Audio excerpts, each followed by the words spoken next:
पिछले एपिसोड में हमने डिब्रूगढ़ से हमारा अरुणाचल प्रदेश का रोड ट्रिप स्टार्ट किया था from the Apatani homeland zero valley and it's time we bring to you our next destination, Mechuka, one of the most talked about and gorgeous valleys of the entire Northeast. It's really unfortunate that such a beautiful valley is still lying unexposed to travelers and explorers. Hi friends, this is Krishna coming back with our second episode from Arunachal Pradesh और आज हम जा रहे हैं towards Mechuka. पर शुरू करने से पहले here's a request to all our viewers to please subscribe to our channel by clicking on the subscribe button down below on the right hand side corner of the screen.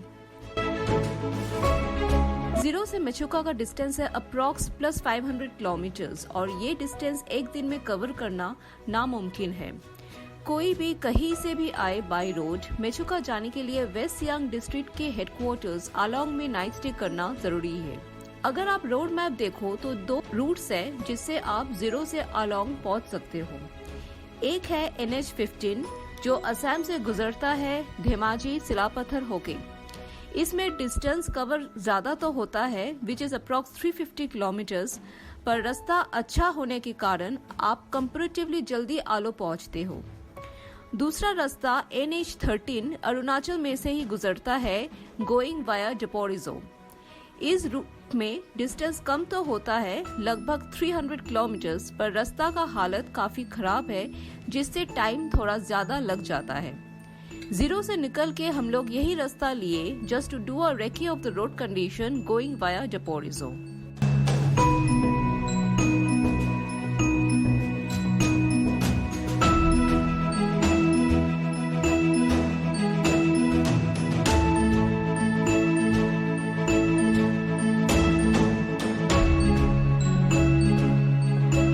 Arunachal Pradesh नवंबर दिसंबर में आने का फायदा यही है कि you get to see a clear blue sky that time. दिन काफी ब्राइट और सनी था जब हम जीरो से निकले और इनिशियली रास्ता भी काफी अच्छा था, the usual winding roads of eastern Himalayas. और ऑटम का फॉल कलर्स एक अलग ही ब्राइट कलरफुल लुक देता है लैंडस्केप को।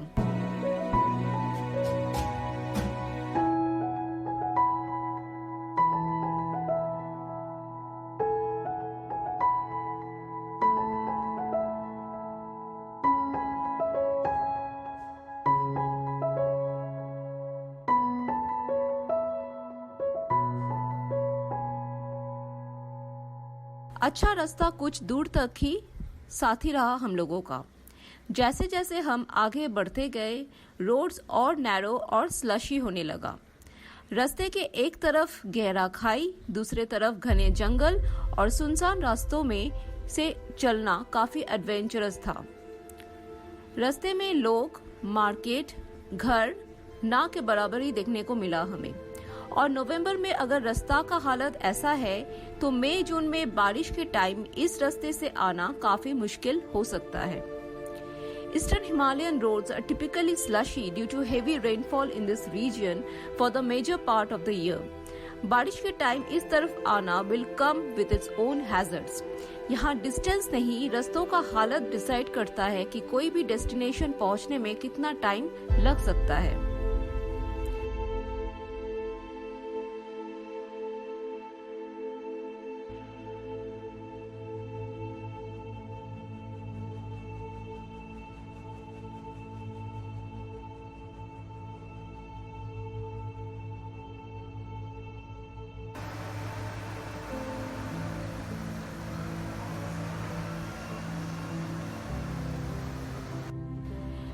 जब हम डपोरिजो पहुंचे अंधेरा हो चुका था।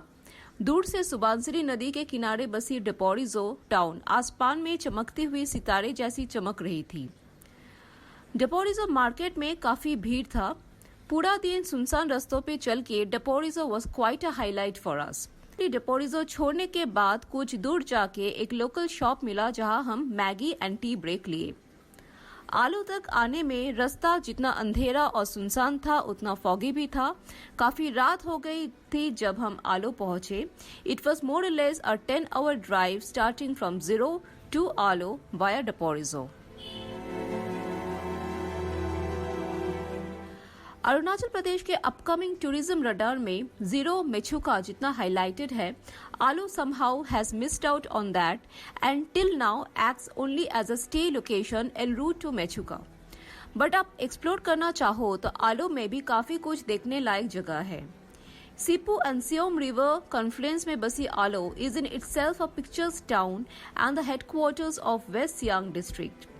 यहाँ दोनीपोलो टेम्पल और रामकृष्ण मिशन कैंपस और लैंडमार्क प्लेसेस जो आप विजिट कर सकते हो, beside Siyom hanging bridge which is a 70 meters long hanging bamboo and cane bridge over Siyom river. बाकी you can explore the local villages as well and experience Abotani culture from close hands, पर उसके लिए you need to stay put for another night in Alo.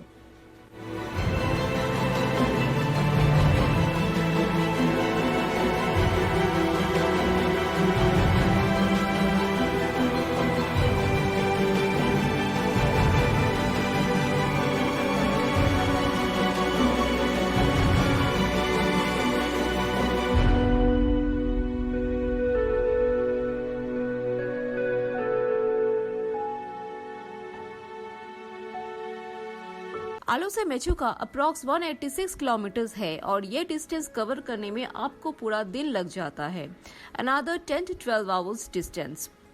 इसलिए जरूरी है कि आप आलो से जितना जल्दी हो सके उतना जल्दी निकल जाओ।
मेचुका तक ड्राइव बहुत ही खूबसूरत था। चारों तरफ हरियाली, एक साइड में बहती हुई सियोम नदी का आंख मिचोली खेलना और धूप में निखरता हुआ पहाड़ों के रंगों का प्रदर्शनी के साथ साथ ऐसा लग रहा था कि हम बादलों के कोई देश में जा रहे हैं। रास्ते के साथ साथ आसपास में से गुजरता हुआ गांव और खेतों का नजारा बहुत ही यूनिक था। यहाँ बांस से बना हुआ घरों का लुक एस्थेटिकली बहुत खास और खूबसूरत दिखता है।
पर अच्छा रास्ता बहुत देर तक साथ नहीं दिया हमारा। जैसे जैसे आगे बढ़ते गए रास्ता और नैरो और खराब होने लगा। मेचुका जाते वक्त कुछ कुछ लोकेशंस में रास्तों के दोनों तरफ छोटे छोटे गांव और बस्ती दिखाई दी हमें, पर essentially it's all about driving on narrow secluded roads covered by dense foliage, जिसके लिए आउटसाइड व्यूज काफी नैरो आ रहे थे। ईस्टर्न हिमालयन टेरेन का खासियत यही है कि डेंस वेजिटेशन के कारण लैंडस्केप व्यूज छुप जाती है। You can only manage to see what lies ahead of you. आसपास के नज़ारे देखने का स्कोप बहुत कम ही मिलेगा आपको। रास्ते के दोनों तरफ के पेड़ पौधे और कलरफुल वाइल्ड फ्लावर्स के साथ साथ तरह तरह की बटरफ्लाइज भी देखने को मिला। No doubt Arunachal abounds in diversity both in flora and fauna. पूरे रास्ते में लंच करने का ऑप्शंस भी बहुत ही लिमिटेड है। एक ही जगह मिले हम लोगों को जहां हम लंच कर पाए, which once again means having rice.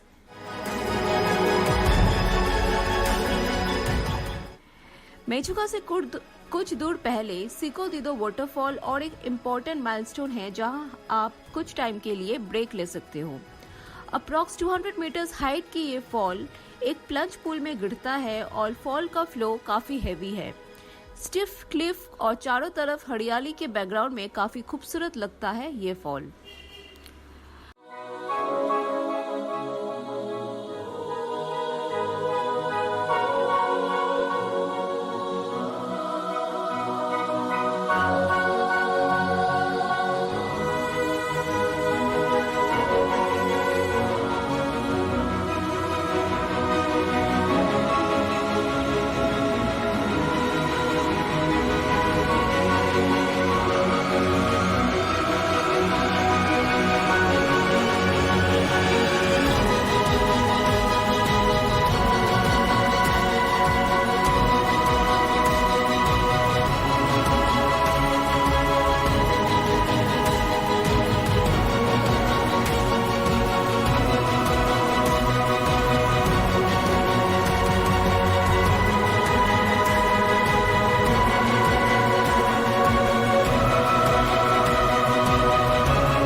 जब तक हम मेचुका टाउन पहुंचे काफी अंधेरा हो चुका था। वैसे सुनसान रास्तों से गुजर के ऐसा लाइवली टाउन में पहुंचने के बाद ऐसा फील होता है कि कोई और ही दुनिया में हम अचानक से पहुंच गए। कुछ टाइम पहले तक जहां घने जंगल और रास्तों के सिवा कुछ और दिखाई नहीं दे रहा था, वहां वैली पहुंचते ही ऐसा लग रहा है कि कुदरत ने दरवाजा खोल दिया चारों तरफ की खूबसूरती देखने के लिए। एक तरफ सियोम बहती हुई और उसी के किनारे बसे मेचुका टाउन एक अलग ही दुनिया है जो फर्स्ट लुक में मैजिकल लगेगा पूरा दिन ऑफ रोडिंग के बाद।